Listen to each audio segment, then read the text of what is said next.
मैं मुड़ना चाहूंगा लूका रचित सुसमाचार उसका 19वां अध्याय।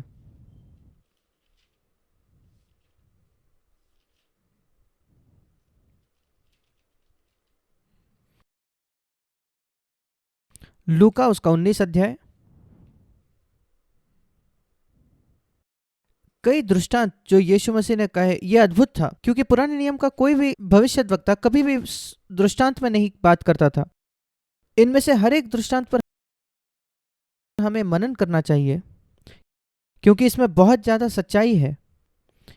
यीशु मसीह ने एक बार उसके शिष्यों से कहा, जब उन्होंने पूछा क्यों आप दृष्टांतों में बात करते हो, वो है मत्ती उसके 13 अध्याय में, उसने उनको कहा क्योंकि आपको ये सौभाग्य दिया गया है कि आप सच्चाई समझो स्वर्ग के राज्य का, परमेश्वर के राज्य का, पर इन फरीसियों को वो नहीं दिया गया, और इसलिए मैं दृष्टांत पर बात करता हूं, उसने कहा, ताकि वो नहीं समझेंगे। ये एक अद्भुत वचन है जो यीशु ने कहा। मैं आपको शायद मुझे पहले वो दिखाना चाहिए, लूका 19 जाने से पहले मत्ती उसका 13वां अध्याय। जब शिष्यों ने पूछा मत्ती 13:10 में, क्यों आप दृष्टांतों का इस्तेमाल करते हो, क्यों बातें करते हो, शिष्यों ने उससे पूछा। उसने उत्तर दिया, इस वजह से मैं दृष्टांतों का इस्तेमाल करता हूं। क्या यीशु मसीह क्यों दृष्टांतों में बातें करते थे? यहां उत्तर है। हम सोचेंगे कि कुछ सत्यों को साधारण बनाने के लिए, पर यह उससे अधिक था। जब हम एक इलस्ट्रेशन का इस्तेमाल करते हैं तो उससे एक सत्य जो है वो ज़्यादा स्पष्ट हो जाता है।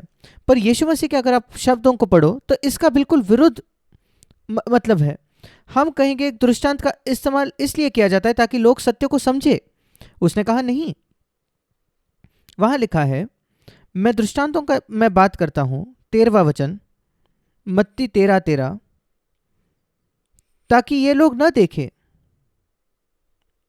और ये लोग न समझे। बिल्कुल हम जो सोचते हैं उसका विपरीत। हम सोचते हैं यीशु मसीह ने दृष्टांतों का इस्तेमाल किया ताकि बातें स्पष्ट हो जाए, पर वो सिर्फ स्पष्ट कुछ लोगों के लिए है। उसने कहा ये लोग, मैं दृष्टांतों में बात करता हूं क्योंकि ये लोग सुनेंगे मैं क्या कहता हूं पर वो नहीं समझेंगे, और वो देखेंगे मैं क्या कह रहा हूं पर वो नहीं समझेंगे। पर तुम्हें 11वां वचन, तुमको स्वर्ग के राज्य के भेदों की समझ दी गई है।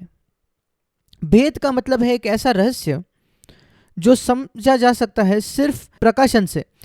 ये भेद, ये जो शब्द है, ये पुराने नए नियम में नहीं पाया जाता। प्रभु का रहस्य जो है, हम भजन 25 में पढ़ते हैं, वो उनके साथ है जो उसको उसका डर रखते हैं। और परमेश्वर के भेद समझने के लिए, प्रभु के भेद समझने के लिए हमारे पास परमेश्वर का आदर होना चाहिए हमारे हृदय में। ये एक सबसे जरूरी बात है जो हमें अपने बच्चों को सिखानी है, परमेश्वर के लिए आदर। क्योंकि परमेश्वर के भेद जो है वो भजन 25:14 के अनुसार ये उन्हीं को प्रकट किया जाता है जो उसको डरते हैं, उसका आदर करते हैं। जैसे मैंने कई बार कहा है, ये डर नहीं कि परमेश्वर मुझे हानि पहुंचाएगा। हमें अपने बच्चों को ये सिखाना है। ये डर ना रखें कि परमेश्वर आपको चोट पहुंचाएगा, पर आपके पास एक डर होना चाहिए कि आप परमेश्वर को चोट पहुंचा सकते हो। ये डर हमारे पास होना चाहिए, प्रभु मैं तुझे पीड़ा नहीं देना चाहता। हम उसी को दुख दे सकते हैं जो आपसे प्रेम करता है। आप एक शत्रु को नहीं दुख दे सकते। एक शत्रु आपकी कोई परवाह नहीं करता। हम ऐसे ही व्यक्ति का हृदय को चोट पहुंचा सकते हैं जो आपसे प्रेम करता है। और इसलिए परमेश्वर का डर ये नहीं कि परमेश्वर मुझे चोट पहुंचाएगा, वो ऐसा कभी नहीं करेगा, पर ऐसा डर कि मैं परमेश्वर को चोट पहुंचाऊं, मैं कुछ कहता हूं उसके द्वारा, या जो मैं कुछ करता हूं उसके द्वारा, या मेरे रवैया के द्वारा किसी के प्रति, और मैं उससे परमेश्वर को चोट पहुंचा सकता हूं। और अगर मैं वैसा परमेश्वर का डर रखता हूं, भजन 25:14 कहता है, वो उसके भेद मुझ पर प्रकाशित करेगा, प्रकट करेगा। कोई भी बाइबल पढ़ सकता है जो इंग्लिश समझता है या उसकी भाषा समझता है। हम बाइबल को समझ सकते हैं और उसको मन में समझ सकते हैं। पर फरीसियों पतरस और यूहन्ना से ज्यादा समझते थे, पर वो कभी स्वर्ग परमेश्वर के राज्य में प्रवेश न कर पाए। और इसलिए हमें सतर्क रहना है जब हम बाइबल को भी पढ़ते हैं। सिर्फ हमारे बुद्धिमानी मन से नहीं कि हम उसको समझते हैं, या एक कुशल बुद्धि से हम दूसरों को समझाने की कोशिश करते हैं, पर कहना प्रभु मुझे प्रकाशन दे। कैसे मैं अंतर कर सकता हूं प्रकाशन में और समझ में? प्रकाशन मेरे जीवन को बदल देगा। समझना वो सिर्फ मेरे ज्ञान को बढ़ाएगा और मुझे मेरी सहायता करेगा कि मैं प्रचार करूं, दूसरों को सिखाऊं। और अगर आपकी बड़ी लालसा यही है कि सिर्फ आप बाइबल को जानो या कुछ कुछ चतुर प्रचार करने का, तो आप प्रकाशन नहीं पाओगे। पर अगर आपकी इच्छा है बाइबल पढ़ने में कि आपका जीवन बदल जाए, जैसे आप घर पे जीते हो आपके पति के साथ, आपके पत्नी के साथ, वो बदलना चाहिए। आप कैसे अपने बच्चों को बड़ा करते हो वो बदलना चाहिए। कैसे आप बच्चे अपने माता पिता का आदर करते हो वो बदलना चाहिए। फिर आप प्रकाशन पाओगे, नहीं तो आप सिर्फ समझ पाओगे। और इसलिए उसने कहा मत्ती 13:11, तुम पर स्वर्ग की भेदों की समझ दी गई है। जो भेद, जो रहस्य, जो सिर्फ अलौकिक प्रकाशन में दिए जाते हैं, वो तुमको दिया गया। ये नहीं कि हम उसके लायक है, परमेश्वर ने उनको ये दिया उन शिष्यों को। इस वजह से वो शिष्य ये अद्भुत बाइबल लिख पाए, जैसे पतरस ने लिखा और यूहन्ना, और जिन्होंने ये अद्भुत पत्रियां लिखी नए नियम में, उनको दिया नहीं गया है। उन फरीसियों पर जो बाइबल का इतना पढ़ाई करते थे, जो पतरस यूहन्ना याकूब से ज्यादा जानते थे, पर उनको वो दिया नहीं गया कि वो उसको समझे, उस भेद को समझे, वो भेद, वो रहस्य। उदाहरण के तौर पर एक साधारण वचन जैसे सब बातों में धन्यवाद देना, ये इफिसियों 5 में लिखा गया है और पहले थिस्सलुनीकियों 5 में भी लिखा गया है। कई बुद्धिमानी लोग इसको समझा सकते हैं, पर कौन है जिसको उस पर प्रकाशन प्राप्त हुआ है? मैं आपको बताता हूं। ऐसा व्यक्ति जो हर परिस्थिति में धन्यवाद देता है। अगर आप ऐसे व्यक्ति हो जो सीख गया है हर परिस्थिति में धन्यवाद देना, क्योंकि आप विश्वास करते हो कि परमेश्वर उन सारी बातों के नियंत्रण में है, तो आपको प्रकाशन मिला है। अगर आप सिर्फ उसको समझा सकते हो उस वचन को, तो आपके पास एक बुद्धिमान मन है। आप फरीसी हो। आप फरीसी तब भी हो सकते हो अगर आप सीएफसी में बैठते हो। ऐसे कई फरीसी है जो सीएफसी में बैठते हैं, मैं जानता हूं, मैंने सारे कलीसियाओं में देखा है। अंतर यह है, कुछ परमेश्वर का भय रखते हैं, प्रभु मैं तुझे चोट नहीं पहुंचाना चाहता। फिर मत्ती 13 में आगे ये भी लिखा है 12वें वचन में, ये दूसरा वचन जो हमें समझना है, क्योंकि जिसके पास है उसे दिया जाएगा, उसके पास बहुतायत रहेगी। जिसके पास कुछ नहीं है, उससे जो कुछ उसके पास भी है वो उससे ले लिया जाएगा। अब ये कम्युनिज्म का बिल का उल्टा दिखता है। कम्युनिज्म कहता है अगर आपके पास ज़्यादा है तो आपको वो देना पड़ेगा, और अगर आपके पास बहुत कम है तो हम आपको देंगे। और यीशु मसीह कम्युनिस्ट नहीं था। गरीबों की सहायता करना और कम्युनिज्म ये अलग अलग है। यीशु मसीह ने कहा आत्मिक सत्यों के विषय में, जिसके पास है उसको अधिक दिया जाएगा और उसके पास बहुतायत होगा। आत्मिक तौर पर इसका मतलब है, मैं आपको ये समझाना चाहता हूं, मत्ती 13:12, अगर आपके पास कोई सत्य है आपके मन में, क्योंकि आपने वो पढ़ा है और आप सचमुच परमेश्वर का भय रखते हो और आपने उस सत्य को वास्तविक बनाया है, अपने जीवन में असली बनाया है। हम एक सत्य का लेंगे, हर बात में धन्यवाद देना। आपने सिर्फ उसको समझा नहीं है, पर आप परमेश्वर से इतना भय रखते हो कि आपने ये ठान लिया है अपने जीवन में कि हर परिस्थिति में मैं परमेश्वर को धन्यवाद दूंगा, क्योंकि आप विश्वास करते हो कि वो सारी बातों के नियंत्रण में। क्या आप जानते हो परमेश्वर क्या करेगा? यहां लिखा है क्योंकि आप विश्वास योग्य थे उस एक छोटी बात में, वो आपको और देगा, आप अधिक प्रकाशन पाओगे। पर जिसके पास एक सत्य है ऐसा, वो कहता है कि हाँ मैंने तो उसको समझा है, पर उसके बारे में वो कुछ नहीं करता अपने दैनंदिन जीवन में। वो सत्य भी जो आपके पास है वो आपसे ले लिया जाएगा। अब हम निकालेंगे लूका 19, ये बात समझते हुए कि यीशु मसीह क्या करने की कोशिश कर रहा है जब वो दृष्टांतों में बातें करता है। लूका 19 में वो कहता है 12वें वचन से आगे, ये एक दृष्टांत है। एक धनी मनुष्य दूर देश को चला ताकि राजपद पाकर लौटे, और ये खुद यीशु मसीह के संदर्भ में है, जो दूर गया है और एक दिन वो इस संसार के सारे राज्य पाएगा और वो एक राज्य बनेगा, और फिर वो वापस लौटेगा। और वो समय अब तक नहीं आया है, वो आने वाला है। और जब वो आएगा सारे राज्यों को लेकर, जाने से पहले उसने अपने दासों में से 10 को बुलाया, लूका 19:13, और उन्हें 10 मुहरें दी, थोड़ा पैसा दिया, समझे। और मेरे मार्जिन में लिखा है कि 3 महीने के तनख्वाह के इतना ये था। उसने हर एक को दिया, 1 महीने की जितनी तनख्वाह होती है उससे 3 गुना उसने हर एक व्यक्ति को इतना पैसा दिया। और उसने उन्हें कहा, इसके साथ इससे लेन देन करना, बिजनेस करना, जब तक मैं वापस नहीं आता, इसका इस्तेमाल करो और इससे थोड़ा प्रॉफिट या लाभ कमाओ जब तक मैं वापस ना आता हूं। याद रखिए, ये एक दृष्टांत है। वो हमें ज्यादा पैसा बनाने के लिए नहीं कह रहा, हमें यह समझना है कि वो क्या कह रहा है यहां।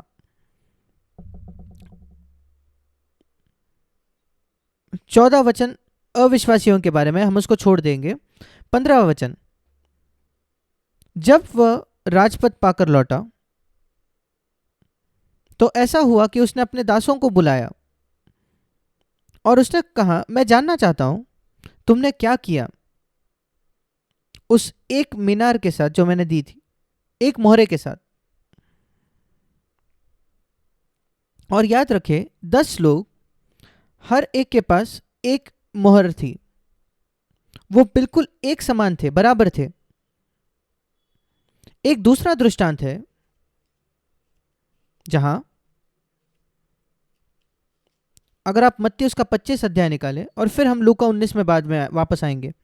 मत्ती 25 में यीशु मसीह ने एक दूसरा दृष्टांत कहा जो बिल्कुल एक जैसा नहीं है।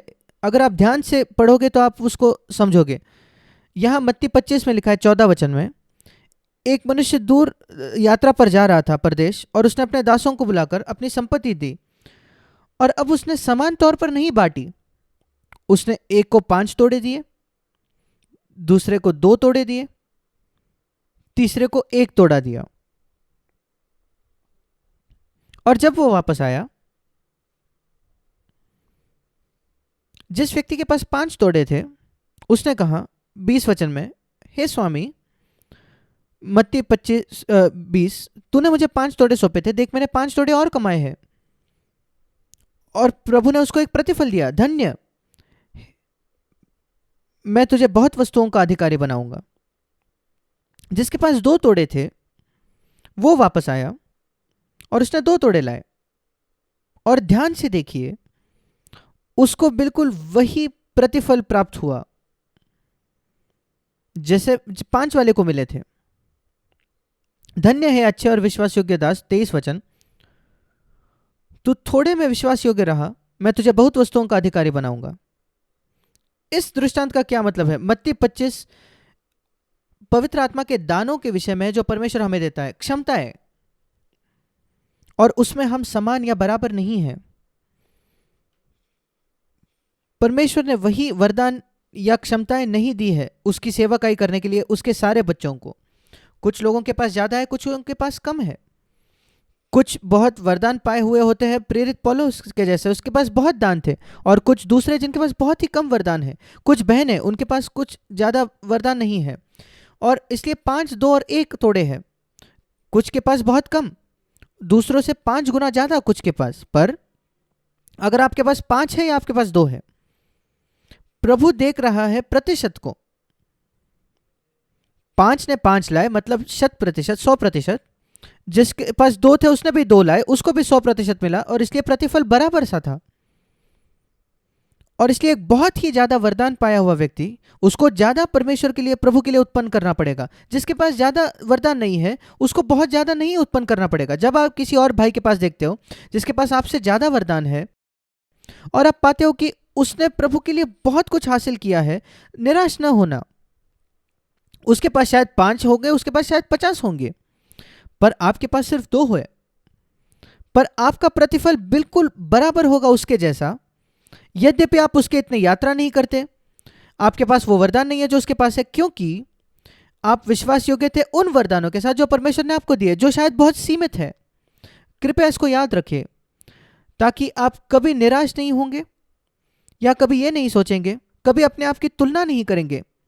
मैं आपको चेतावनी देना चाहता हूं, कभी अपने आप की तुलना न करें किसी और व्यक्ति के साथ जिसके पास आपके से ज्यादा वरदान है, क्योंकि परमेश्वर आपकी परख आपके वरदानों पर नहीं करेगा। वो देखे, निर्धारित करता है शायद आपके पास 5 हो या 2 हो या 1 है। और अगर आपके पास सिर्फ 1 है, परमेश्वर आपसे सिर्फ 1 की ही अपेक्षा करता है, आप उतना ही कर सकते हो। अगर बच्चों का हम उदाहरण लें, अगर परमेश्वर आपको एक बच्चा देता है और किसी और को 5 बच्चे देता है, क्या अंतर है? माँ, वो आपसे अपेक्षा करेगा कि आप एक माँ को ईश्वरीय तौर पर बड़ा करें, पर उस दूसरी माता से वो अपेक्षा करेगा कि वो पांचों को एक ईश्वरीय तौर पर बढ़ाए। उसने 5 ईश्वरीय बच्चों को बढ़ाया, आपने सिर्फ एक को ही बढ़ाया क्योंकि आपके पास एक ही था और उसके पास 5 थे, और उसने पांचों को ईश्वरीय तौर से बड़ा किया और आप उसके बराबर हो, समान हो। और वो प्रतिशत है, जिसको 2 मिला और 2 लाए, उसको वही प्रतिफल मिला जिसने 5 कमाए। मैं आपको प्रोत्साहन के लिए कह रहा हूं क्योंकि कई बार मसीह अपने दान के दूसरों के दान से तुलना करते हैं और निराश होते हैं, मैं उसके इतना नहीं कर सकता। और कुछ बहनें भी कहते हैं, काश मैं यहाँ वहाँ यात्रा कर सकती और मैं यहाँ घर में अटक गई हूँ मेरे बच्चों के साथ। पर परमेश्वर आपसे अपेक्षा नहीं करने वाला कि आप प्रेरित पौलुस के समान यहाँ वहाँ जाओ, नहीं। और ये सिर्फ जाते जाते मैं कहना चाहता हूँ। फिर एक बार मैं लूका 19 में आना चाहता हूँ, जिस पर मैं आज बात करना चाहता हूँ, और वो है लूका 19 में हर एक व्यक्ति को एक जैसा दिया गया था, एक तोड़ा एक तोड़ा एक तोड़ा, समान तौर पर। कौन सा वो क्षेत्र है जिसमें हम सब बराबर है, समान है? मैं वो बताता हूं, पर बात यह है, एक व्यक्ति जिसको सिर्फ एक ही मिला था, लूका 19 उसका 16वां वचन, उसने 10 मोहरे लाए, उसने 1 से 10 मोहरे कमाई और उसको एक ज्यादा बड़ा प्रतिफल मिला। धन्य है उत्तम दास, तू 10 नगरों पर अधिकार रखेगा। दूसरा एक व्यक्ति जिसके पास एक मीनार थी, उसने एक मोहर थी, उसने 5 मोहरे लाई, 18 वचन, उसको वही प्रतिफल नहीं मिला। उसको कहा तुम 5 नगरों पर हाकिम हो। और हम नीचे जाकर सोचेंगे, अगर किसी ने 2 लाए होते, उसको 2 नगरों पर अधिकार मिलता। मैंने आपको बताया, जब वरदानों की बात आती है, परमेश्वर ने किसी को ज्यादा दिया है आपसे, और अगर आप 100% आपके सीमित दानों से उत्पन्न करो तो आप वही प्रतिफल पाओगे जो पौलुस ने पाया, जिसके पास शायद 100 वरदान थे और उसने बहुत उससे कमाया। पर इस क्षेत्र में सब समान है। वो कौन सा क्षेत्र है जहां हम सबको बिल्कुल एक जैसा मिलता है? बाइबल ज्ञान नहीं, बुद्धिमानी नहीं, जीवन की आयु भी नहीं। कुछ लोग 80-90 वर्ष तक जिएंगे, कुछ लोग सिर्फ 30 वर्ष। जीवन की आयु भी नहीं और सौभाग्य भी नहीं। कुछ लोग, उनके पास ज्यादा पैसा होता है, जैसे आप बहुत ज्यादा पैसा कमाते हो किसी गरीब व्यक्ति से जो केरला में रहता है। ये वो बातें नहीं है जिससे अंतर आता है, पर एक क्षेत्र है जिसमें हम सब एक जैसे हैं। मैं कहूंगा 2 क्षेत्र जो मैं सोच सकता हूं। हम में से हर एक के पास बिल्कुल 24 घंटे ही होते हैं प्रतिदिन। किसी को 25 नहीं मिलते, किसी को 15 नहीं मिलते। आपके पास 24 घंटे हैं प्रतिदिन, मेरे पास 24 घंटे हैं प्रतिदिन। इस संसार में हर एक व्यक्ति, हर मसीह के पास 24 घंटे हैं। पर आप उन 24 घंटों के साथ क्या करते हो, वो बहुत अलग हो सकता है जो दूसरा भाई करता है उसके 24 घंटों के साथ। आप शायद उसमें से काफी समय व्यर्थ गवा रहे हो, वो व्यक्ति शायद उसका समय नहीं गवा रहा, वो शायद समय छुड़ा रहा है। और इस वजह से वो अपने जीवन के साथ ज्यादा हासिल कर पाता है क्योंकि उसने समय को छुड़ाया है, मूल्यवान जाना है। वो उसका समय बिताता नहीं मूवीज देखने में, वो बाइबल पढ़ता है। इस वजह से वो ज्यादा हासिल करता है, जबकि आप मूर्ख बनकर समय गवाते हो व्यर्थ बातों में। आप इंटरनेट पर अपना समय बिता सकते हो, सारी दिलचस्प बातें जो है वहां देखने के लिए, और बाइबल के बारे में बिल्कुल अज्ञान रह सकते। पर आपके पास वही 24 घंटे थे उस भाई के जैसे जिसने सचमुच बाइबल को सीखा और इस वजह से वो दूसरों के लिए एक बड़ी आशीष का कारण बना। आपका प्रतिफल उसके जैसा नहीं होगा, उसका प्रतिफल बहुत बड़ा होगा। इस वजह से नहीं कि उसके पास ज्यादा वरदान है, पर क्योंकि उसने अपने 24 घंटों का इस्तेमाल किया 10 गुना बेहतर तरीके से आपसे, या मैंने जैसा किया उससे। इसलिए ये एक चुनौती है जो हमें मन में रखनी है।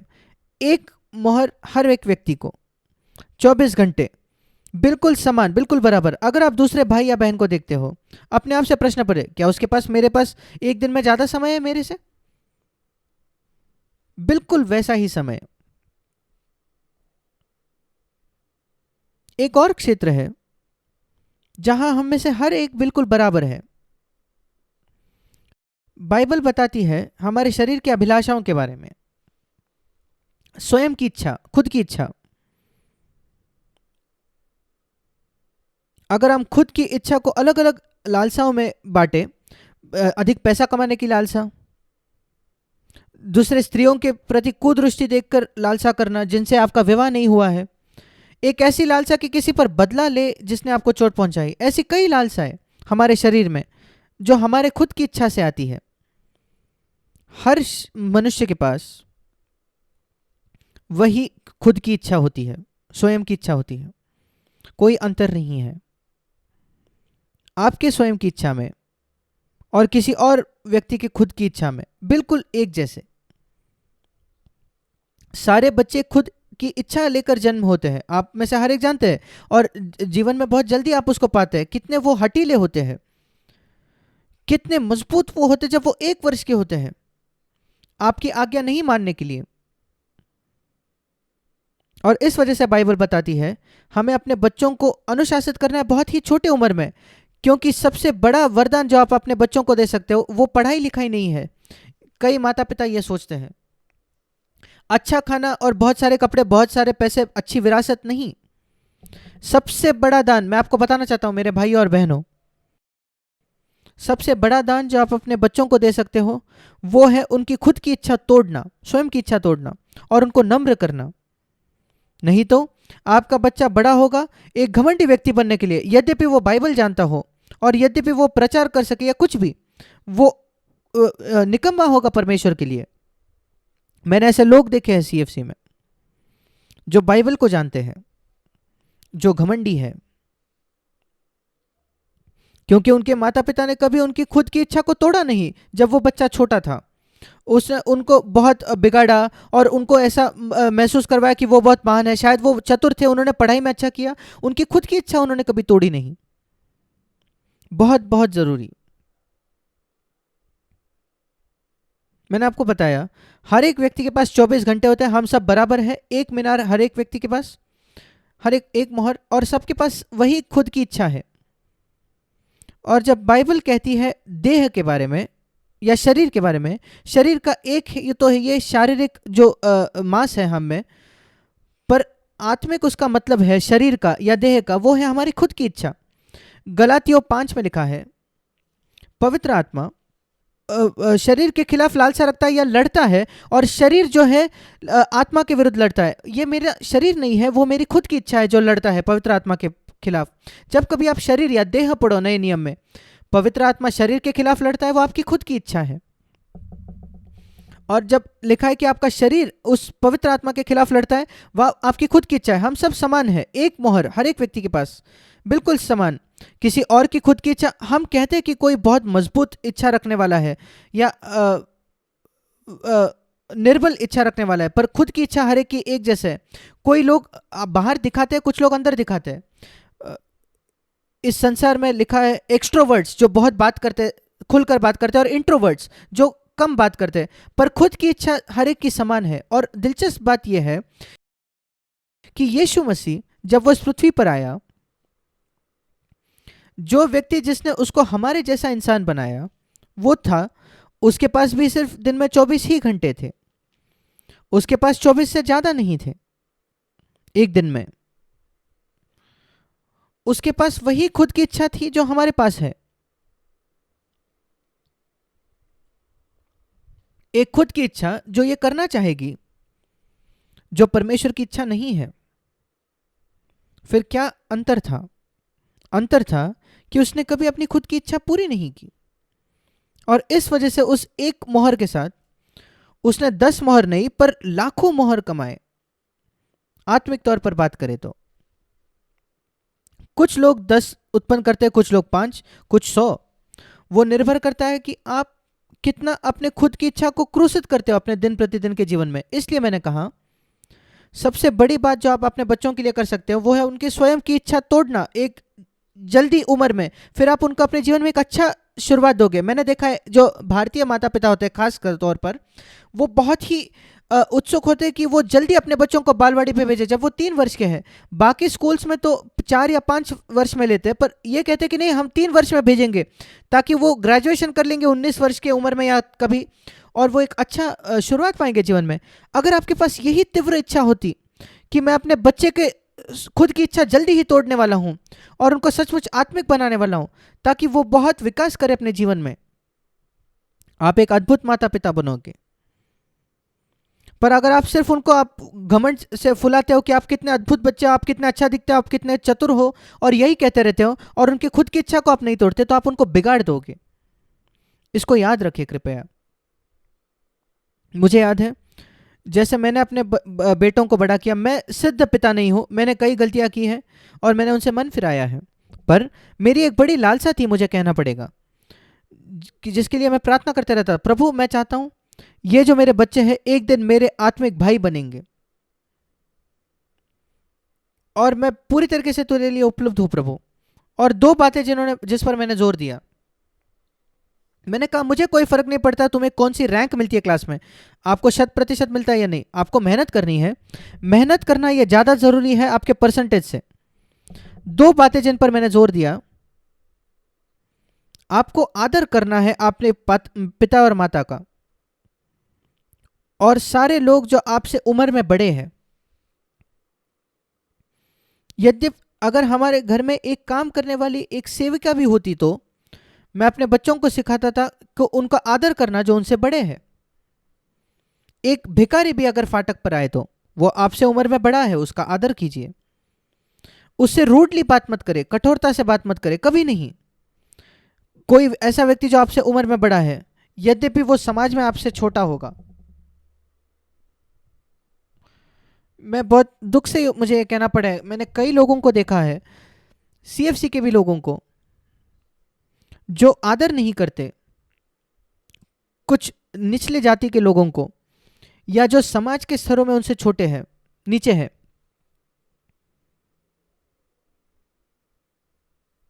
या जो एक निचले स्तर से है, पढ़ाई के निचले स्तर से या ऐसा कुछ। हमें अपने बच्चों को सिखाना है कि वो किसी का भी आदर करे जो उनसे उम्र में बड़ा है, हमेशा आदर से बात करे, माता पिता से और दूसरों से, और तब से शुरू करें जब वो 2 वर्ष के हैं। आपने एक अद्भुत काम किया है। दूसरी बात, सिर्फ 2 ही बातें, दूसरी बात जो मैंने बहुत ज़्यादा जोर दिया मेरे बच्चों के साथ, वो था कभी झूठ नहीं कहना। मुझे कोई फर्क नहीं पड़ता क्या तुम गुम करते हो, कौन सी चीज़ तोड़ देते हो, मेरे घर में सबसे मूल्यवान वस्तु तुम तोड़ दो। अगर तुम गुस्से से करो तो वो बुरा है, पर अगर गलती से तुम कुछ तोड़ देते हो, मेरे घर में ऐसा कुछ मूल्यवान नहीं है मेरे लिए, मैंने उन्हें बताया कुछ भी नहीं, मेरे पास कोई मूल्यवान बातें नहीं है मेरे घर में, तुम मूल्यवान हो मेरे बच्चे, और इसलिए तुम कुछ भी तोड़ सकते हो गलती से, उससे मैं डिस्टर्ब नहीं होऊंगा, मैं कभी नहीं पूछूंगा क्यों तुमने तोड़ा, पर कभी मुझे झूठ मत बताना, झूठ मत कहना, और अगर तुम मुझसे झूठ कहोगे तो सबसे कठोर दंड मैं तुम्हें दूंगा। अपने बच्चों को सिखाओ सच्चाई कहना, सत्य कहना बहुत जरूरी है। जब वे बड़े होंगे जीवन में वो सच कहेंगे, यद्यपि उनको अपनी नौकरी खोनी पड़े वो सच कहेंगे। हमारे पास इतने लोग हैं जो झूठ कहते हैं अपनी नौकरी बचाने के लिए। क्या आप जानते हो कितने लोग हैं जो झूठ कहते हैं एक वीज़ा मिलाने के लिए, लेने के लिए, गल्फ में आने के लिए या अमेरिका जाने के लिए, झूठे सर्टिफिकेट, झूठे प्रमाण पत्र और इतनी झूठी बातें। मैं जानता हूं मसीही लोग जो जिन्होंने ये किया है, ठीक है, मैं यहां उनका न्याय करने के लिए नहीं हूं, पर आप उनके जीवन में देख सकते हो आत्मिक विकास की कितनी कमी है कि उनके जीवन में कुछ गलत था, कुछ गलत। उन्होंने एक झूठ कहा या नौकरी मिलने के लिए उन्होंने एक झूठ कहा और एक एडमिशन पाया किसी कॉलेज में, झूठे मार्क्स देने से, झूठे प्रमाण पत्र देने से। हम सबके पास एक ही मोहर है, एक जीवन है, यह बहुत बहुत जरूरी है कि हम सुनिश्चित करें कि हम उस एक जीवन का इस्तेमाल करते हैं परमेश्वर के महिमा के लिए। हमारे पास एक ही जीवन है। साधु सुंदर सिंह, जो मैं विश्वास करता हूँ सबसे बढ़िया मसीह थे, महान मसीह थे जो भारत में हमने देखा है। इस संसार में कई लोग दूसरों को कहते हैं, कई विश्वासी दूसरों को कहते हैं, सुनो ये एक ही जीवन है, आपके पास मौका है मसीह का स्वीकार करने का। एक बार आप मर जाओगे, आपके पास मौका नहीं रहेगा मसीह को स्वीकार करने का, आपको आज मसीह को स्वीकार करना होगा। हाँ, ये सही है, बिल्कुल सही है। साधु सुंदर सिंह ये कहते थे, ये एक ही जीवन है जो आप मसीहों के पास है क्रूस उठाने के लिए हर दिन। आपके पास दूसरा मौका नहीं है क्रूस उठाने के लिए जब आप इस संसार को छोड़कर जाओगे।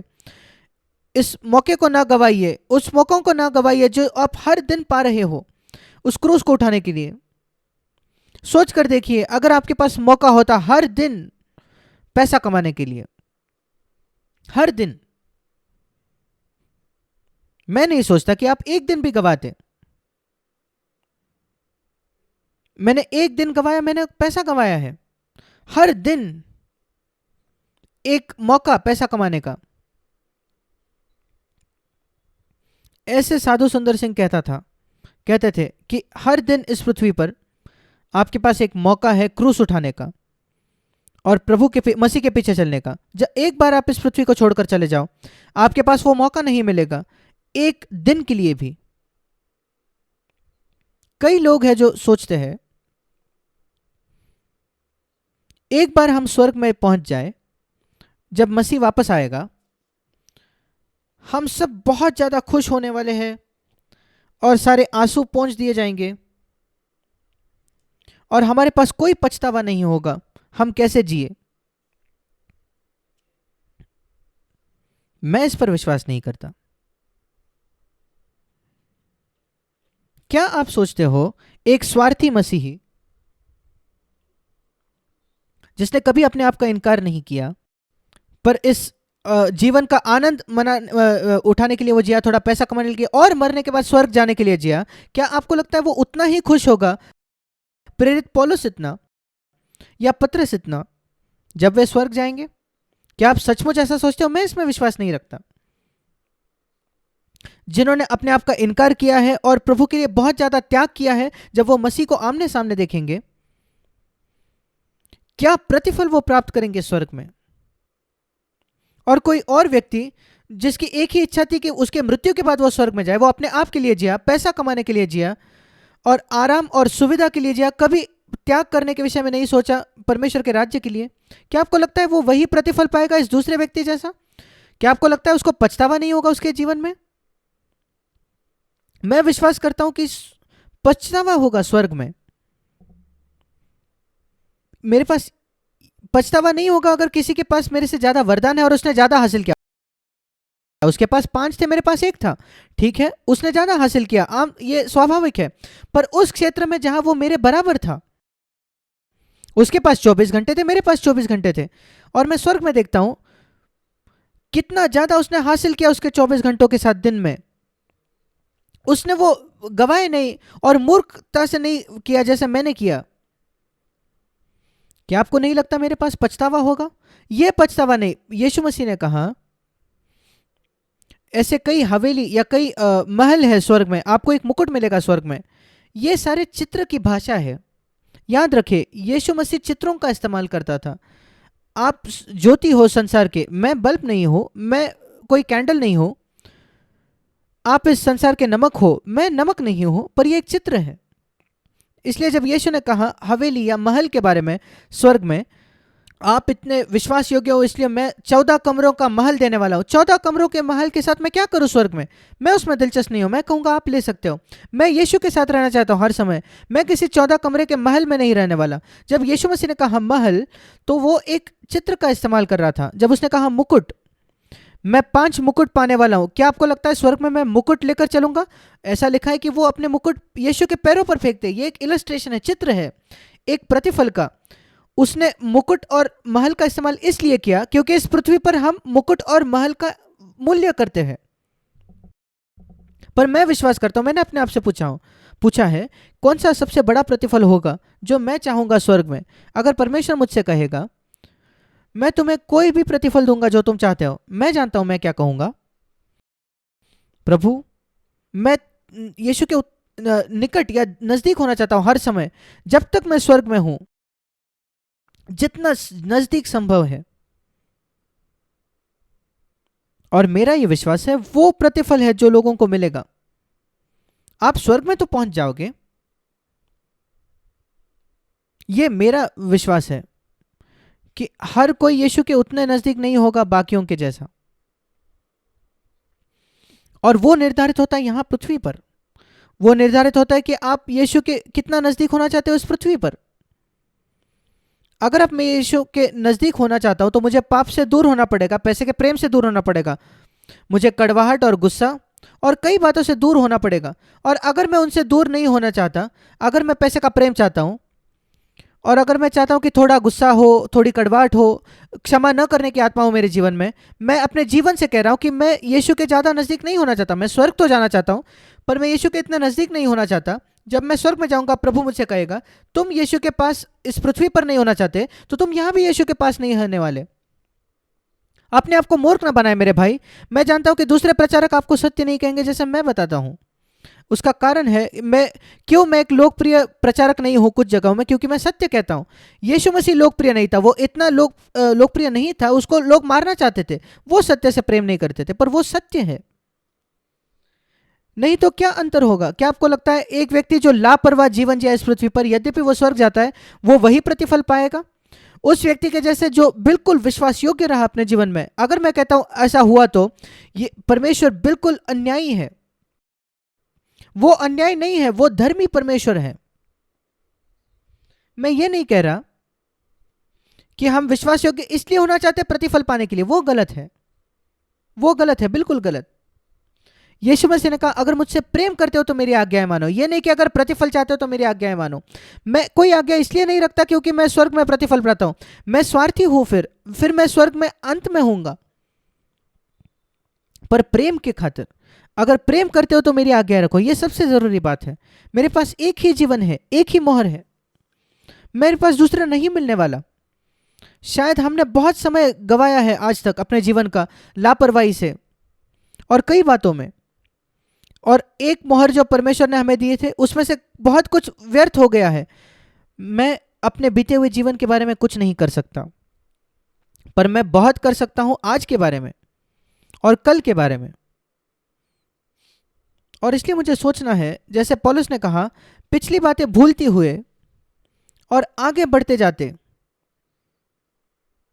जो आगे है मैं आगे बढ़ते जाता हूं उस लक्ष्य के प्रति और उस ऊंची बुलाहट में जो मसीह यीशु में है। उस प्रकार हम विश्वास योग्य हो सकते हैं इस एक जीवन के साथ जो परमेश्वर ने हमें दिया है। मैंने आपको बताया कि यीशु मसीह के पास वही खुद की इच्छा थी जो हमारे पास है, पर उसने उस खुद की इच्छा के साथ क्या किया, वो मेरा प्रश्न है। मेरे साथ निकाले यूहन्ना उसका 6वां अध्याय।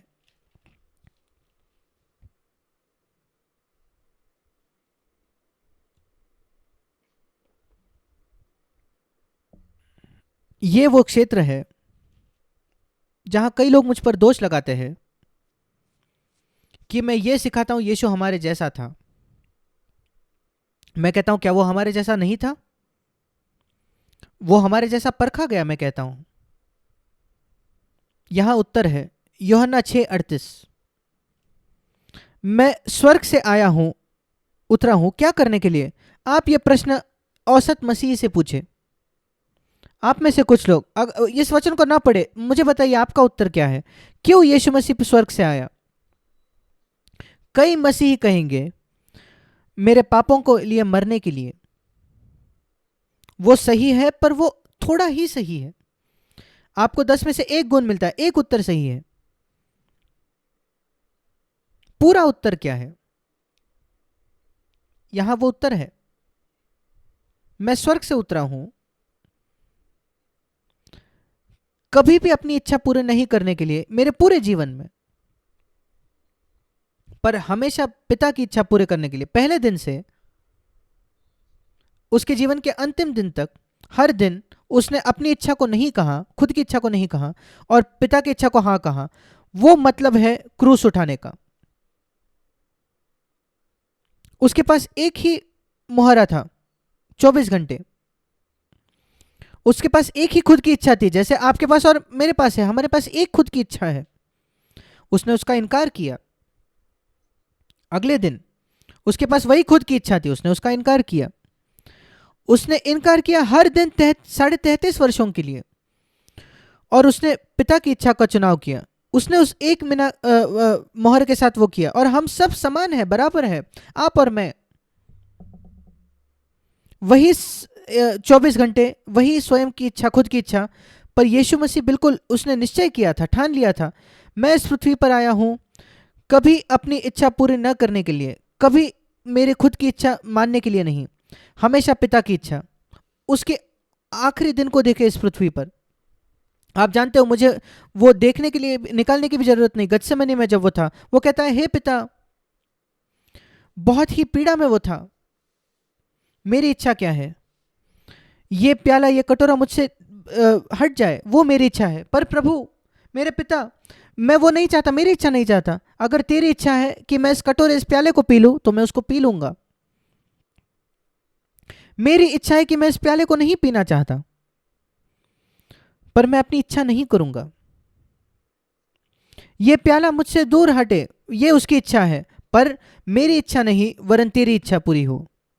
पहले दिन से आखिरी दिन तक उसके जीवन के उसने उस एक मोहर का इस्तेमाल किया उसके पिता के महिमा के लिए। हम ऐसे ही गाते हैं, मैं तेरा पीछा करूंगा, पीछे चलूंगा, हर जगह मैं तेरे पीछे चलूंगा प्रभु। ये गाना बहुत आसान है, पर मेरे भाई, मेरे बहन, क्या आप जानते हैं उसका मतलब क्या है दिन प्रतिदिन के जीवन में? प्रश्न ये नहीं है गीत गाना।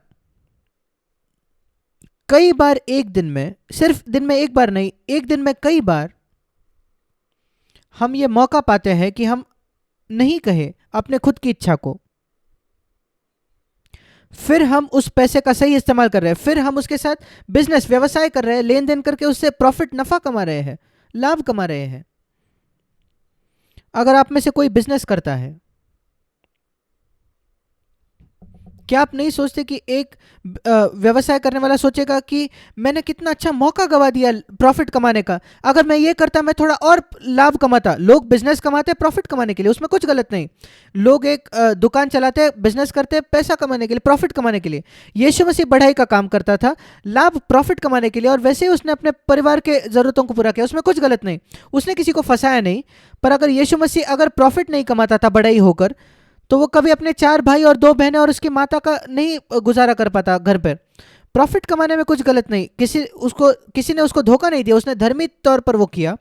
पर एक व्यवसाय व्यक्ति होने वाला अगर प्रॉफिट कमाए, वो बिल्कुल सही है। अगर उसके पास मौका होता और वो नहीं कमाता, क्या वो दुखी नहीं महसूस करता? एक अद्भुत मौका, बिजनेस करने का मौका, प्रॉफिट कमाने का, लाभ कमाने का, पर उस समय वो सोया हुआ था। और मार्केट के समय जाना 9 बजे, जब वो ऑक्शन चल रहा था, वो वहां नहीं था, और उसने अच्छा मौका गवा दिया, और उसने कई लाखों रुपए खो दिए। उसको दुखी महसूस होगा। वैसा ही यीशु के साथ था। यहां एक मौका है मेरे लिए, मेरे अपने आप का इनकार करने का, मैं वो लेना चाहता हूं। ये वो बिजनेस था जिसमें यीशु मसीह था, ये व्यवसाय था। और दूसरा मौका, अपनी इच्छा को नहीं कहने का, अपने प्रति मरने के लिए। अरे मैंने उसको गवा दिया, उसने उसको कभी नहीं गवाया। क्या आपने वो गवाया है? कई बार कोई आपसे गुस्सा होता है, आप पर चिल्लाता है, और आपके पास एक मौका है मरने के लिए, और सिर्फ शांत रहना नहीं, पर उस व्यक्ति से प्रेम करना। नीति वचन में लिखा है, यह नहीं लिखा है कि शांत रहने से गुस्सा ठंडा हो जाता है, नहीं, कोमल उत्तर सुनने से गुस्सा ठंडा हो जाता है।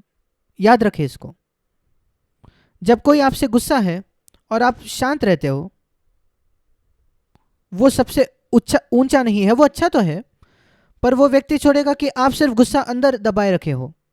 पर अगर आप एक कोमल उत्तर देते हो उसको, फिर ये वो निश्चित है कि आप मसीही हो। आपके पास उसके लिए कोई कड़वाहट नहीं है हृदय में। जब संघर्ष आता है, पति पत्नी के बीच में तनाव होता है, और एक व्यक्ति अपसेट होता है, आप ध्यान रखें कि आप गुस्सा नहीं हो, शांत रहकर नहीं, पर कोमल उत्तर देकर, ठीक है, अपने हाथ को अपने पति पत्नी के पास ले जाए और उसको कहे। मुझे याद है एक भाई के बारे में, एक दूसरे देश में, हमारे कलीसिया में नहीं, हम एक कॉन्फ्रेंस में थे, हम एक ही रूम में थे उस कॉन्फ्रेंस में, और उसकी पत्नी विश्वासी थी पर किसी और कलीसिया में जाती थी, उसके कलीसिया में नहीं जाती थी। और मैंने उससे पूछा आपकी पत्नी कैसे है? उसने कहा मैं उससे प्रेम करता हूं, पर वो पाप पर विजय पर भरोसा नहीं रखती, जैसे विश्वास नहीं करती जैसे मैं करता हूं। और वो गुस्सा हो जाती है कई बार, कभी कभी वो इतनी गुस्सा होती है वो मुझ पर प्लेट्स फेंकती है, ग्लासेस फेंकती है घर में, और मुझे अपने सिर छिपाना पड़ता है उससे बचने के लिए। और वो जो प्लेट वो ग्लासेस है वो सारे जमीन पर गिर जाते हैं। और फिर मैं अपने पत्नी के पास जाकर कहता हूं पर मेरे प्रिय तू अभी मेरे हृदय में रानी है।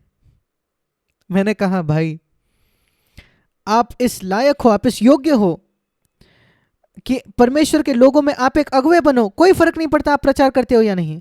अगर ये आपका रवैया है, आपके पत्नी के गुस्से के प्रति आपका उत्तर है, तो आप सचमुच एक ऐसे व्यक्ति हो जो योग्य हो, जिसका उदाहरण के पीछे लोग चले।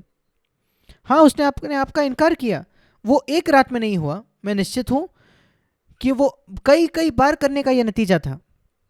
और इसलिए इसको याद रखें, आप में से हर एक और मैं, हम में से हर एक के पास एक ही मोहर है, एक खुद की इच्छा, और आप उससे लेन देन कर सकते हो। इसका मतलब आप उसका इनकार कर सकते हो और उससे प्रॉफिट कमा सकते हो अनंत काल के लिए। जब यीशु आएगा आप कहोगे प्रभु मैंने 10 मोहर कमाए हैं इसके साथ, या मैंने 100 कमाए हैं, या मैंने 10,000 कमाए हैं। या क्या आप जानते हो इस एक व्यक्ति ने क्या किया? हम पढ़ते हैं लूका 19 में, उसने उसको गाड़ दिया। लूका 19, मैंने सिर्फ अंगोचे में उसको बांध कर रखा है। उसने अपने इच्छा का इनकार नहीं किया। सिद्धांत के तौर पर वो सही था, वो विश्वास करता था यीशु मसीह परमेश्वर का पुत्र है, परमेश्वर त्रैक्य परमेश्वर है, और पानी का बपतिस्मा पानी में डूब के लेना चाहिए, ये सब में उसने विश्वास किया। पर अपनी खुद की इच्छा को उसने बांध कर रखा और अपनी इच्छा उसने की, उसने कभी उसका इनकार नहीं किया। और उसने कहा लूका 19 उसके 21 वचन में, जब स्वामी ने उससे पूछा, उसने कहा हाँ मैंने अंगोछे में उसको बांध कर रखा है। 20 वचन, मैं तुझसे डरता था। 21 वचन, क्योंकि मैं जानता हूं तू कठोर मनुष्य है, तू इतनी बातें मुझसे मांगेगा, जो तू नहीं बोता वो काटता है। और प्रभु ने उससे कहा हे दुष्ट दास, इंग्लिश में लिखा है निकम्मे दास, एक ऐसा व्यक्ति जिसने अपनी इच्छा का त्याग नहीं किया, इनकार नहीं किया, जिसने उस 24 घंटे का व्यर्थ गवाए जो परमेश्वर ने उसे हर दिन दिया। क्या आप जानते हो यीशु ऐसे व्यक्ति को क्या कहेगा अंतिम दिन में? तुम निकम्मे व्यक्ति, तुमने मेरा नाम तो लिया, तुम सब जगह जाकर कहते थे तुम विश्वासी हो, तुमने कहा तुम नामधारी मसीह नहीं हो, तुम नया जन्म पाए हुए विश्वासी हो, पर किस तरीके से आपका जीवन अलग था उस नामधारी मसीह से? किस तरीके से आपका पारिवारिक जीवन अलग था उस नामधारी मसीह से? किस तरीके से अलग था जैसे आपने पैसे से बर्ताव किया उस नामधारी मसीह से?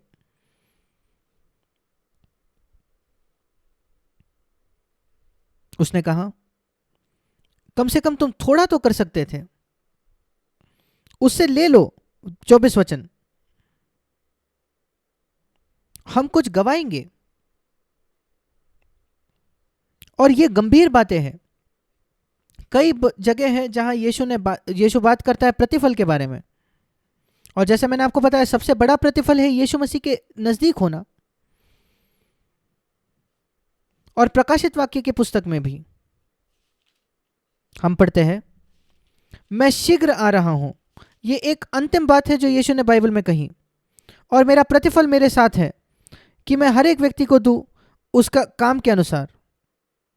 मैं जल्द आ रहा हूं, शीघ्र आ रहा हूं, और मैं प्रतिफल दूंगा, बदला दूंगा हर एक व्यक्ति के काम के अनुसार। प्रकाशित वाक्य 22:12, ये एक आखिरी वचन है बाइबल का, आखिरी वचनों में से एक है, शायद आखिरी पन्ने पर बाइबल में प्रभु कह रहा है याद रखो मैं आ रहा हूं, शीघ्र आ रहा हूं। अब एक अंतर है शीघ्र आना और जल्दी आना, एक छोटा अंतर है इंग्लिश में भी, क्विकली और सून ये शब्दों में, शीघ्र और जल्दी ये शब्दों में। उसने ये नहीं कहा कि मैं जल्दी आ रहा हूं, क्योंकि उसने कहा और 2000 वर्ष हो गए, वो जल्दी तो नहीं आया, पर वो कहता है जब मैं आऊंगा, मैं शीघ्र आऊंगा, बहुत ही तुरंत आऊंगा। आप अचंभित होगे आप जब मैं आता हूं, एक क्षण में, जब आप उसकी अपेक्षा नहीं कर रहे थे, शायद उसको 2000 वर्ष लगेंगे, पर मैं शीघ्र आने वाला हूं। पर जब मैं आऊंगा, मेरे साथ मेरा प्रतिफल है, हर एक को काम के अनुसार बदला देने के लिए जो उसने किया है। क्या उसका यह मतलब है हम प्रतिफल के लिए काम करते हैं? नहीं। पर मैं उसको इस प्रकार देखता हूं, अगर अनंत काल में प्रतिफल यह है कि मसीह के नजदीक होना, तो मैं वो चाहता हूं। वो एक प्रतिफल है जो मैं निश्चित चाहता हूं। ये एक विश्वास योग्य पत्नी के जैसा है जो कहती है अपने पति के लिए उसके विवाह के दिन में, मेरे प्रिय पति, मैं दिलचस्प नहीं हूं कि हम 10 कमरे के घर में रहते हैं या छोटे झोपड़ी में रहते हैं। मैं दिलचस्प नहीं हूं कि आप 10 लाख हर महीने कमाते हो या 100 रुपए हर महीने कमाते हो। नहीं, मैं बस एक ही चीज चाहती हूं मेरे प्रिय पति, मैं आपके नजदीक होना चाहती हूं हर समय।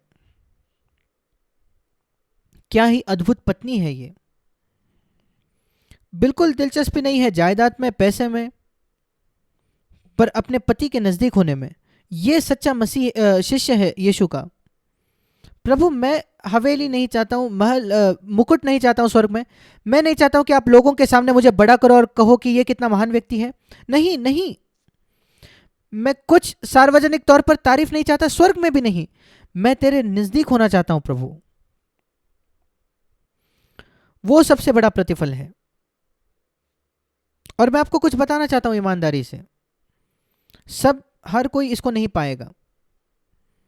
ऐसे लोग होंगे स्वर्ग में जो नजदीक होंगे यीशु के दूसरों से ज्यादा। वो मतलब है प्रतिफल का। मेरा प्रतिफल मेरे साथ है। बराबर है सबके लिए क्या? नहीं। जिस व्यक्ति ने 10 मोहरे लाए उसको 10 मिले, जिसने 5 लाए उसको कम मिले। वो स्वर्ग में तो थे, हाँ, पर वो उसके काम के प्रति होगा जो उसने किया है। एक दूसरा वचन निकाले, 2 कुरिन्थियों उसका 5वां अध्याय,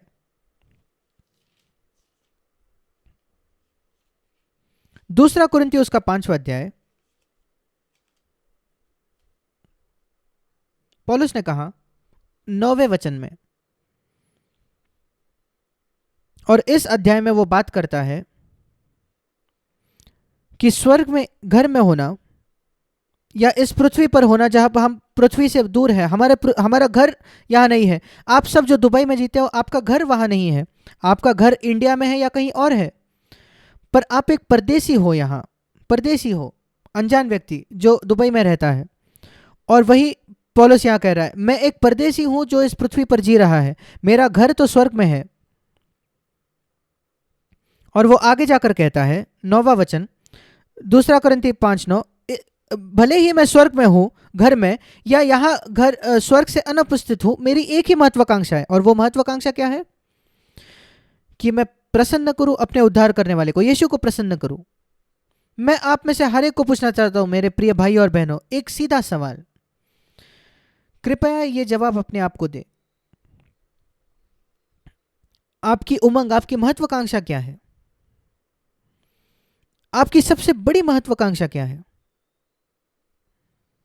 कई सालों पहले आपकी महत्वाकांक्षा शायद ये होगी कि आप दुबई में एक नौकरी पाओ। ठीक है, आपको वो मिल गया। वो आपको ज्यादा मार्क नहीं लाएगा, स्वर्ग में प्रतिफल ज्यादा नहीं मिलेगा। मैं आपको बताना चाहता हूं, कोई गरीब व्यक्ति जो आपसे 10% ही कमाता है केरला में, जो कभी आपके जैसे दुबई में नहीं गया, शायद वो आपसे बहुत आगे होगा परमेश्वर के राज्य में, उसका कोई मतलब नहीं। मेरा प्रश्न है, आपका एम्बिशन, आपका महत्वाकांक्षा आज क्या है? अब क्या है? यह पाप नहीं है 1 लाख कमाना हर महीने, उसमें कुछ पाप नहीं है ज्यादा या कम पैसा कमाने में। गरीब लोग सोचते कि अरे वो व्यक्ति कितना ज्यादा कमा रहा है, वो धनी है। इस संसार ऐसे लोगों से भरा हुआ है जो उनसे ज्यादा अमीर है, वो अमीर है पर वो ठीक है, मुझसे कम कमाने वाला गरीब है। नहीं, प्रश्न ये है, आपकी महत्वाकांक्षा है क्या? वो ये है प्रभु को प्रसन्न करना, प्रभु को भाना हर दिन आपके जीवन में। पौलुस कहता है दूसरे कोरिन्थियों 5:9 में, हमारी उमंग, हमारी महत्वाकांक्षा, बच्चे बड़े होते हैं एक महत्वाकांक्षा के साथ। हमारे बच्चों के लिए महत्वाकांक्षाएं होती है। मैं चाहता हूं मेरे बच्चे इंजीनियर बने या डॉक्टर बने या कुछ ऐसा बने। यह एक महत्वाकांक्षा है जो पौलुस के पास थी। मेरी महत्वाकांक्षा है कि मैं अपने उद्धार कर्ता को प्रसन्न करूं। मेरी तनख्वाह कितनी भी हो, मेरी नौकरी कोई भी हो, मैं यीशु मसीह को प्रसन्न करना चाहता हूं हर एक बात में। क्यों? क्यों? 10वां वचन, क्योंकि लिखा है, क्योंकि हम सबको एक दिन मसीह के न्याय आसन के सामने खड़ा होना होगा और उस दिन हमें प्रतिफल मिलेगा जो कुछ हमने इस देह में किया, भला या बुरे काम। हमारे पास एक मोहर थी, 24 घंटे हर दिन हम सब समान थे, बराबर थे। हमारे पास वही खुद की इच्छा थी। आपने उसके साथ क्या किया? हमारी इच्छा होनी चाहिए उसको प्रसन्न करना इस जीवन में। उसको प्रसन्न करना मतलब मैं अपने आप को प्रसन्न नहीं करता। दूसरे शब्दों में, मैं अपनी इच्छा नहीं करता, मैं परमेश्वर की इच्छा करना चाहता हूं। जब मैं कठिन परिस्थिति में हूं, मैं कहता हूं प्रभु तेरी इच्छा क्या है, मैं वही करना चाहता हूं। जब कोई मुझे बुरी तरीके से बर्ताव करता है, मुझे कैसे प्रत्युत्तर देना है? प्रभु मैं तेरी इच्छा करना चाहता हूं। अगर हम ऐसे जिए तो फिर हम कह सकते हैं कि हमने यीशु मसीह के अनुसरण किया है। नहीं तो सब लोग कहते हैं मैं पीछे चलूंगा हर जगह। ये सब बकवास है। वही व्यक्ति जो यीशु के पीछे चलता है, जो ईमानदारी से कोशिश कर रहा है, खोज रहा है पवित्र आत्मा के सामर्थ्य से कि अपनी इच्छा को नहीं कहना। कई परिस्थितियों में जो हमारे जीवन में होते हैं जहां हम अपनी इच्छा करना चाहते हैं, और आप सब जानते हो आपको कई मौके मिलते हैं हर दिन अपने आप को असर्ट करने के लिए, अपने आप की इच्छा करने के लिए, अपने ऑफिस में, आप जहां काम करते हो, और विशेषकर आपके घर में जहां कोई आपको नहीं देखता। और वो जगह है जहां हम कहते हैं प्रभु मैं विश्वास योग्य होना चाहता हूं, मैं उस एक मोहर का इस्तेमाल करना चाहता हूं, उस 24 घंटे का, मैं उसको व्यर्थ नहीं गंवाना चाहता आज से आगे। आप पीछे जो हो गया उसके विषय में कुछ नहीं कर सकते। एक आखिरी वचन, प्रेरितों के काम 17 अध्याय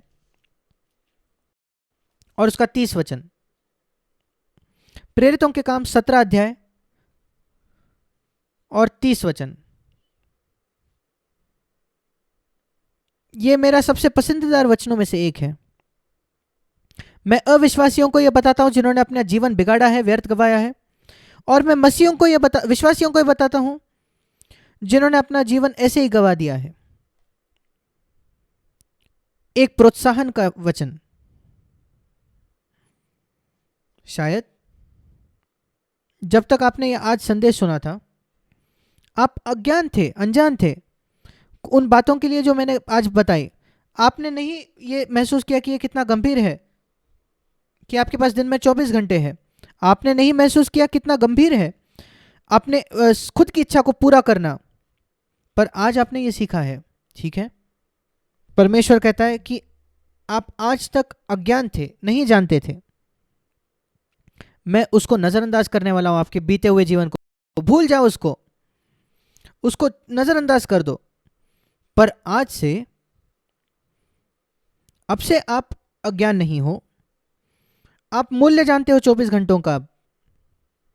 आप जानते हो कितना जरूर है अपनी खुद की इच्छा त्याग देना। अब आज से मन फिराओ मतलब मन फिराओ, पीछे मुड़ो। तमिल भाषा में मनन तिरुम्बल, जैसे हिंदी में भी है मन फिराना। और ये सबसे स्पष्ट भाषांतर है, मन फिराना। आपका मन मुड़ना चाहिए, फिरना चाहिए। मन आपका पीछे मोड़ो, जैसे आप आज तक सोच रहे थे उससे। समय बिताना, व्यर्थ गवाना, अपनी इच्छा पूरी करते रहना, अपनी इच्छा पर जोर देना, हक जमाना, उसको छोड़ दो। परमेश्वर आज्ञा दे रहा है। आज तक मैंने नजरअंदाज कर दिया पूरे भूतकाल को, पर आप नहीं जानते थे। पर आज आपने सत्य को सुना है। अब से अपनी इच्छा का इनकार करो, समय को छुड़ाओ, समय का पूरा इस्तेमाल करो, क्योंकि दिन बुरे हैं। क्या यह अद्भुत नहीं है? परमेश्वर कहता है ठीक है तुम नहीं जानते थे, मैं उसको नज़रअंदाज करता हूँ, कोई बात नहीं मेरे बेटे, कोई बात नहीं मेरे बेटी। वो हमसे इतने कोमलता से बात करता है, मेरे बेटे मेरे बेटी, कोई बात नहीं। आपने भूतकाल को, ये एक व्यक्तिगत वचन ले लीजिए आपके लिए, पर अब से